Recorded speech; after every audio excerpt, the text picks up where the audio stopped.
All right, so what we're going to do is we're going to put a switch here. We're going to put a double switch here.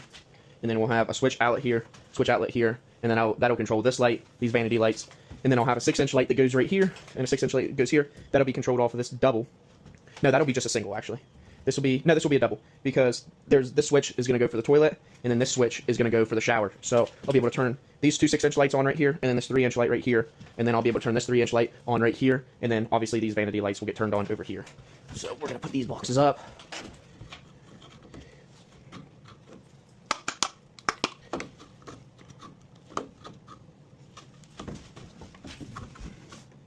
And these are set to 46. Then you'll have your 1/2 inch drywall. If I can fucking get this bitch on there.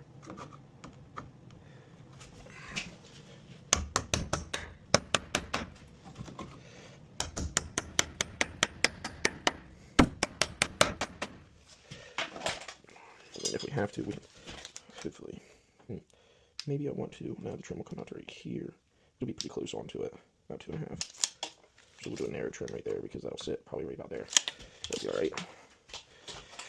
We'll switch right here.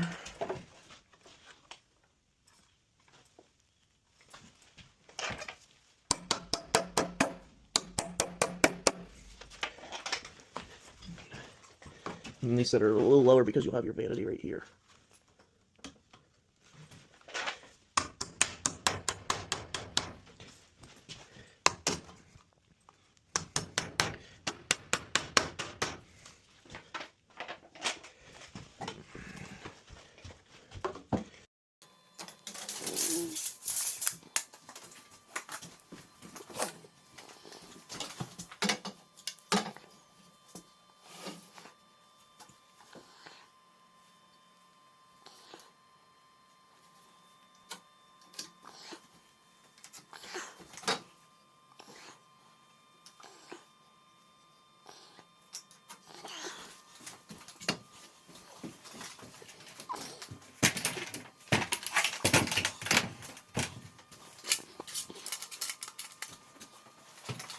Okay, so I've gotten these knocked out. So I don't exactly know which one I'm going to pull power from. Exactly, I'd probably pull from this one so I can go straight down, because if you see, there's a big header right there. So I'll probably go down and then over and across because the breaker box is right over there. And then I'll just have an outlet right there so that way I don't hide that in the wall. They can have one right by the toilet because the toilet's going to be like this. And I'm going to shoot up and I'm going to hit these lights right here and then run one all the way across there. Run a whip there because I'm going to be using wafer lights, so I can just use the whip. And then I'll run my lights to here, there. I'll power feed off of that. Probably hop up over here. I don't know which one I'm going to do. If I'm going to hop from here to there or from there to there. I got to figure out which one I want to do. I might make this my last run, so then that way I can work like that and then hop back over. So, all right, now you can see that I have everything pulled in. The easiest thing is pulling it and then going back through and making it look nice and neat. Look at that. Come on with it. You can't beat that. So run through right here. You got your power coming in from down in the basement, and then you got your line in and line out. So that goes over to down to here for these vanity lights. And then I have outlets here. That runs down. That's power from down there. Vanity lights, your 6-inch, your 6-inch, a 3, and a 3. And that's switched from right there. And then this will get switched from here, and this will get switched from here. And come on with it. We're getting there. So now, the only thing we have to do is we have to get our shower stuff in, and my pan, because this isn't going to be a tub, it's going to be a pan. So that's going to come in tomorrow. We'll have to see, because if you can kind of tell, that sloped down, and where's my 4-footer at? It's sloped a lot, actually. Because if I set it on that, so 1.5 inches, look at that, it's dead level. So 1.5 inches in that 4-foot span. So what I'll probably end up doing is she doesn't want to level the floor, so because of coming in, which I think it slopes back up. So what we'll do is we'll level this off, and then the shower pan itself is already tilted to the drain. So we'll have our drain right here, and I'll run up right through here with what I need to get it up to level, and then we'll run trim on this, and then it gets the LVP flooring, which I have in the other room. And then the vanity comes in tomorrow, so I'll be able to make sure that everything fits in here, which it should. The only thing that I'm really concerned about is these being too close to the sink. I don't know how much they're going to be able to, they're dropping down, but it should be perfect enough where I can put my P-trap in, and then they go right out. And then that hits the vent goes and goes out the side of the house, because I was hoping I could run it up through this wall, but all the way around this place, there's giant beams. So down through here, giant beam. You can see that beam right there. I'm not going through that because it's going to affect the structure of the building, and I'm not messing with it, because that's at least 6.5 inches thick. And then you can tell through here, like, these are all leveled off. And it's been definitely fun. And then whenever we pulled this off, we found tongue and groove. This was all tongue and groove as well, so we figured that this was going to be tongue and groove. This is all going to be taking measurements. I'm in 18 sheets. so that way I can get this hung. Hopefully that shower pan comes in early tomorrow morning, so that way I can get that in. If not, oh well. And then I'll need the 2 corners for here, and then I got like 4 buckets of mud, so that way I can skim coat in there. But we're out for today because, well, nothing else to do. So we're just waiting on material now. Well, bummer. Called Logan at Lowe's, and they don't have any 10-foot sheets, so I'm gonna have to hang it with, 4x8s, which sucks because now I'm gonna have more seams in there instead of full pieces up there. But I went ahead, since I can't stand them straight up because we have 104, we'll have to stand them on this, put it on their sides, and check this out. So that's my 4-foot mark of where if I butted on the ground with my first drywall, and then this is my other mark, right? This is at 48, pretty close. Laser level. Look how far this is out. This isn't a 10-foot span. It's 45 and a half. That's 2.5 inches out in that span. So what I'll do is I'm going to chalk line this mark where I want it, and then I'll just have to cut out at the bottom down here so that way this is level, and then I'll throw one up to the ceiling because I know that's level, and then I'll put a filler strip in this right here, and that way I'll have my joint right here instead of having to worry about it on the ceiling, which I don't know what I'll do yet. I might, since it's only about 7 inches, run it at the top, so then that way whenever I do my corner, whenever I go to hang my drywall, I don't have to really see what's going on, and I already know that it's there. So I'm going to chalk line that. So then that way I can cut the piece, and I'll just rip the bottom. And it doesn't really matter, I can rip it, a 1/2 inch where it's up off the ground. I don't really want the drywall sitting on the ground anyways. So then I'll put this all the way around, same way. I mean, more than likely, the only downfall is this corner's probably, no, it's pretty close. So it won't be bad. I'd really like them to all be kind of at the same height. Well, over here doesn't matter because I got my shower. But over here it does. Yeah, see, this will be ripped down. This doesn't matter as much. I like to line up everything so that way it looks clean. But then at the top, obviously over here it doesn't matter. I'll have to cut it anyways for the shower. But up here, really, right here and right there are going to be the main ones. And then over here, I'm not really too worried about. And then I'll have my corners right here where I can put that in. So I got to take measurements again. So we'll use green or purple board for in here since it's a bathroom.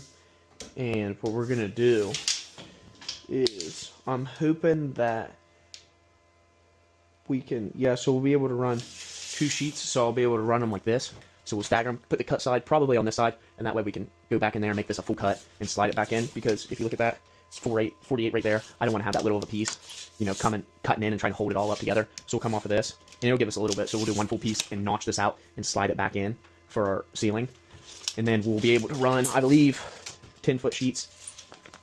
Yeah, 10-foot sheets. We'll have 10-foot sheets for the ceiling. So then it'll be two 10-foot sheets for there.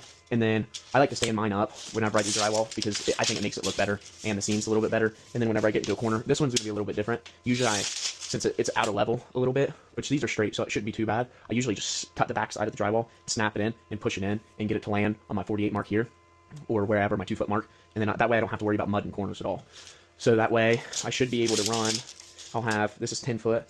These are, how tall are these? I believe they're not, it's about 9. So we'll be able to run all 10s. Yeah, we'll be able to run all 10s. So I'll be able to run, that's 48. So we'll be able to run, right there. So I pulled off this side. The only thing you have to make sure of whenever you do the 3 sheets on this wall, and then it'll be 3 sheets on that back wall, and then I would say it's going to be 2 sheets. So we'll do 2 up top, 2 on the sides, 3 on the back sides. So that's 2, 4, 6, 9, 12, and then, we'll be able to do our cutouts or whatever, and then here we'll put a sheet and a sheet. So yeah, it's getting nice and exciting. We're gonna see what all we can get done today. I'm hoping tomorrow I can come in and I can start hanging the ceiling, get this ceiling hung, and then hopefully my shower pan comes in early in the morning so I can get that set, and I can get these walls in, and I can drywall everything. So I'm looking good on that part. And then obviously I'll leave the backside undone for this, and then I can go down to the basement later on and pressure test all this stuff to make sure that it's good. And yeah, we're rocking and rolling. The only thing that I was concerned about is how close that was going to be, because this is level. So you can tell right here, I've got about 6 inches, and then over here I had to rip the 2x4s actually. So that's 3 inches. So it's pretty tilted. I mean, this whole house has shifted a little bit. I shouldn't say a little bit, it's shifted a lot. You'll see me over there, I have to level out the floor in about a 9-foot area. So let's go ahead and I'll show you guys this whenever it's done, so then that way we'll only be able to do these 2 corners, and then I'll run the top, but I'll probably only run this top right here, and then probably right there. I might do that right there, I don't know yet, we'll see. Okay, as you can see, I go through with the adhesive tape, and I tape all my joints, and then for my corners, I'll use paper. But I like to do my straight runs first, and then I go back through and hit my corners. But you can see how like I ended right there, and I end a little bit away, usually about 1 inch, 2 inches, so that way whenever I put my paper tape in, it's fine. But this is the best stuff. I love it. I use it for everything. And then usually I have Zach, he'll run through and run it in before I get in here. So like say I'm out there and I'm mudding, he'd come in here and tape this room, and that way I can come in and just go. Oh yeah, and whenever I do these tops and stuff, whenever I do these corners, like so for here, what I'll do is I'll just go like this, run that to the edge, and then go all the way across, and then come over, and then rip it, instead of trying to mess with it while you're up there. Usually I'm on my stilts, but I got them over there, but I just didn't really feel like doing it because it's not really that much. I'd be having to get up and down, especially on this ceiling, since it's about a 9.5 foot ceiling. No, yeah, probably about, no, it's 8, about 9, I'd say, probably 8.5, 9, but I'd be having to go get my everything and put it up high, and then I'd be messing with that, and I don't really want to do that. So I'm gonna go ahead and tape this stuff, tape this corner, tape that. I might tape that corner depending on if that dries in time, and then I'll probably, no, I won't tape that corner. I might tape that right there though. Okay, so I got all these taped up and mudded my first coat. It took me about, I don't know, probably 8 minutes.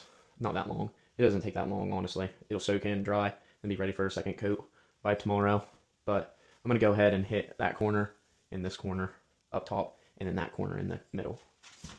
Right there. That's how it's supposed to look for your first, whenever you tape. And then I'll go ahead and put a second coat on over top of this.